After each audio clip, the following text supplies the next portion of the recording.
میرے بھائی ہم لوگ پہلے ہاتھ میں آگ کا انگارہ دیتے ہیں، پھر کہتے ہیں بیٹے تو نے جلنا نہیں. ہم پہلے اس کو ساری سہولیات دیتے ہیں، پھر کہتے ہیں تو نے بگڑنا نہیں. میرے نبی رحمت نور مجسم شفیع معظم صلی اللہ علیہ وسلم نے فرمایا جو بی بی بن سور کے بازار جائے، میری طرف دیکھیں، آنکھیں کھول کے دیکھیں. یہ حدیث آپ نے سنانی ہے، انشاءاللہ بولیے. سنائیں گے انشاءاللہ تعالی؟ بول کے انشاءاللہ کہیے، آپ کو ثواب ہوگا. سنائیں گے انشاءاللہ؟ میرے نبی کریم صلی اللہ علیہ وسلم نے فرمایا جو عورت بن سور کے بازار جائے. اب تو خیر بیویاں برقع پہن کے جاتی، برقعے پہ بھی کڑھائی کی ہے، برقعے پہ بھی کام کرا ہے. برقعے پہ جو کام اور نقش نگاری ہوئی ہے وہ 10,000 کی ہے. برقع پردے کے لیے پہنا تھا، دکھانے کے لیے. یہ کیسا برقع ہے کہ اس نے برقع بھی پہنا ہوا ہے اور برقع بھی اس نے فیشن والا پہن لیا ہے؟ یہ کس طرح کا؟ اس تو پردے کو پردے کی ضرورت پڑ گئی. یہ کیسا پردہ ہے کہ جو پردے کو پردے کی ضرورت ہے؟ برقع تو اس لیے ہوتا ہے کہ مجھے دیکھے کوئی نہ، اور اس نے تو پہنا ہی اس لیے کہ ذرا لوگ دیکھیں تو صحیح میں نے کتنا قیمتی پہنا ہے. اس حجاب کو حجاب کی ضرورت پڑ گئی. میرے حبیب پاک علیہ السلام نے فرمایا بلا ضرورت. عورت کو اجازت ہے بیمار ہو تو ڈاکٹر کے پاس جائے، عورت کو اجازت ہے ضرورت پڑ جائے گھر میں سودا سلف نہ آتا ہو تو لینے چلی جائے. عورت کو اجازت ہے اگر گواہی کی ضرورت پڑ جائے تو پردہ کر کے قاضی عدالت کے پاس گواہی دینے جائے. عورت کو اجازت ہے حج پہ جائے، عورت کو اجازت ہے عمرے پہ جائے. عورت کو اجازت ہے کہ اگر کسی وقت جہاد کے لیے عورتوں کی ضرورت پڑ گئی تو حضرت فاطمہ اور جناب عائشہ کی سنت ادا کرے، جہاد کو جائے. لیکن اگر عورت موج کرنے جائے اور روز گئے وہ دیکھے نا فلاں پارک میں تھے، آپ تو کبھی گئے ہی نہیں. فلاں جگہ تھے، آپ کے پاس تو فرصت ہی نہیں. فلاں میری سرگودے والی بہن کا خامن تو روز لے کے جاتا ہے، آپ نے تو کبھی توجہ نہیں فرمائی. روز پیغام دیتی رہے. میرے حبیب کریم سید عالم صلی اللہ علیہ وسلم نے فرمایا جو بی بی بن سور کے بلا ضرورت بازار جائے، نبی پاک علیہ السلام نے فرمایا ایک قدم وہ اٹھائے گی تو اس پر اللہ کی لعنت برسے گی، فرشتوں کی لعنت برسے گی، زمین والے لعنت برسائیں گے، آسمان والے لعنت برسائیں گے. اور میرے حبیب بولے تو فرمایا جب اللہ کی لعنت برسے گی تو میں بھی اس بی بی پہ لعنت ہی کروں گا جو بی بی بن سور کے جائے. اور آگے سن لیں، میرے حبیب نے فرمایا اگر اس کا خامد راضی ہو اس کے بن سور کے بازار جانے پہ، آپ ناراض ہو جائیں، اللہ کرے اس بات پہ ہو ہی جائیں اور اللہ کرے بدل جائے نظام، جو خامد خود میک اپ کرا کے تیار کرا کے پارٹی میں لے کر کے جائے، جو سامنے والی فرنٹ سیٹ پہ خود بغیر نقاب کے اس کو بٹھائے، جو موٹر سائیکل کی پشت پہ خود تیار کرا کے بٹھائے، اور جو خود کہے تو چلی جانا جا، تو شادی بھی تو دیکھا، فلاں کام بھی تو کرا، میں آزاد ہوں. میرے حبیب نے فرمایا جس کی بیوی بن سور کے جائے، جس کی بیوی میک اپ کر کے جائے، چیلم پہ بھی بیوٹی پارلر سے ہو کے جاتی ہے، جس کی بیوی بن سور کے نکلے وہ راضی ہو، وہ خوش ہو.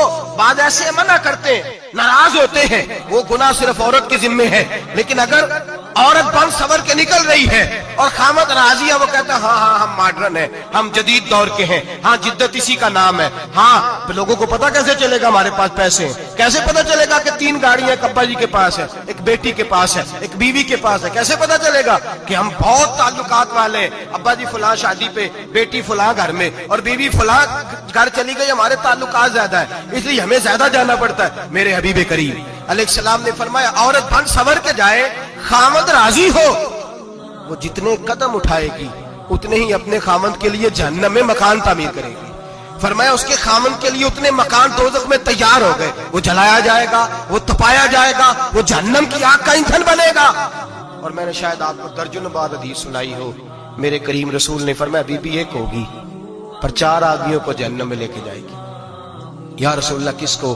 فرمایا باپ نے پردے کا نہیں کہا تو باپ بھی دوزخ میں جائے گا، اگر بھائی نے پردے کا نہیں کہا تو وہ بھی دوزخ میں جائے گا، شوہر نے پردہ نہیں کرایا تو وہ بھی جہنم میں جائے گا. وہ بیٹا جو کہتا تھا نا 1.25 لاکھ کا موبائل لینا ہے تو اماں نے گھر کے اندر شور ڈال دیا، مجبور کیا، خامن کو لے کر کے دیا.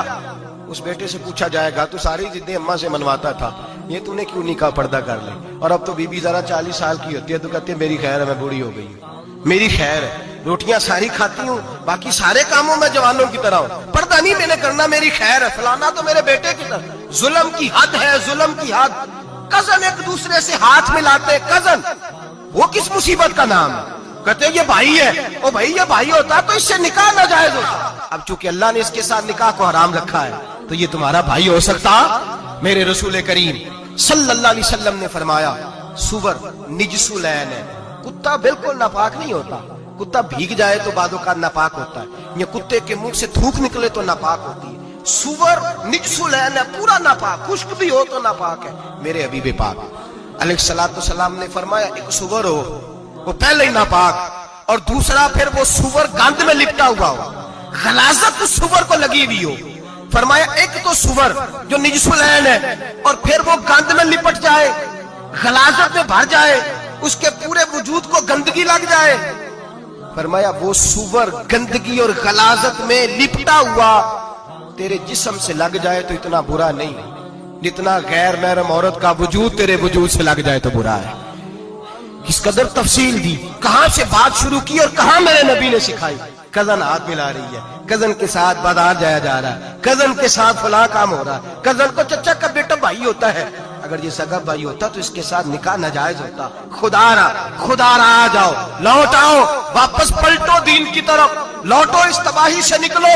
یہ جو آگ ہے، یہ جو بے سکونی ہے، یہ جو تماشا ہے، یہ لاکھوں کمانے کے باوجود جو بے برکتی ہے، یہ بڑی بڑی فوجوں کے باوجود جو روز میتیں اٹھتی ہیں، یہ جو روز جنازے پڑے جاتے ہیں، یہ جو روز بیٹیاں بیوہ ہوتی ہیں، یہ جو روز ماؤں کے سہاگ لٹتے ہیں، یہ ہماری نافرمانیاں ہیں۔ ہم دین کے معاملے میں ہم لوگوں نے نرمی شروع کر دی ہے، ہم اللہ اور اس کے رسول سے بغاوت کرنے لگے ہیں۔ میرے حبیب کریم سید عالم نور مجسم شفیع معظم صلی اللہ علیہ وسلم نے فرمایا زنا صرف شرمگاہ کا نہیں ہوتا، حضور نے فرمایا آنکھیں بھی زانی ہوتی ہیں، کان بھی زانی ہوتے ہیں، زبان بھی زانی ہوتی ہے۔ بخاری مسلم دونوں میں موجود ہے۔ صحابہ نے عرض کی حضور زبان کیسے زانی ہوتی ہے؟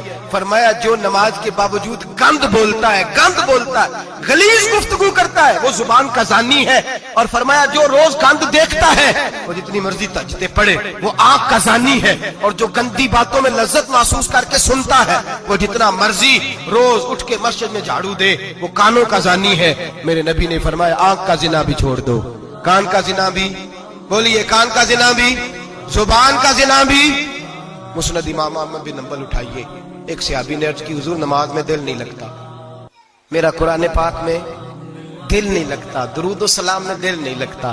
آمینہ کے معصوم لال نے کیا جواب دیا؟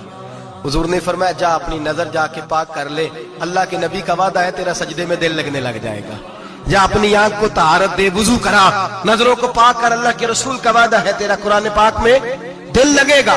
جا کے اپنی نظر کو پاک کر، وعدہ ہے تیری زبان پہ درود و سلام جاری ہو جائے گا، اللہ کا ذکر جاری ہو جائے گا۔ میرے بھائیوں، عورت کا پردہ، عورت کا حجاب دین میں اسی طرح فرض ہے جس طرح نماز فرض ہے، جس طرح روزہ فرض ہے، جس طرح زکوٰۃ فرض ہے، اسی طرح عورت کا پردہ بھی فرض ہے۔ اگر کسی گھر میں عورت پردہ نہیں کرتی اس گھر کے مکین سارے اللہ کے حضور جواب دے ہیں۔ میرے حبیب کریم علیہ السلام نے جس عورت کو پسند کیا، جس عورت کی تعریف کی، جس عورت کے بابت میرے نبی نے ارشاد فرمایا، وہ بڑے خوبصورت لفظ ہیں، صاحب احکام القرآن نے لکھے ہیں۔ میرے حبیب پاک نے صحابہ کی محفل سجائی، مجمع کھچا کھچ مسجد بھر گئی۔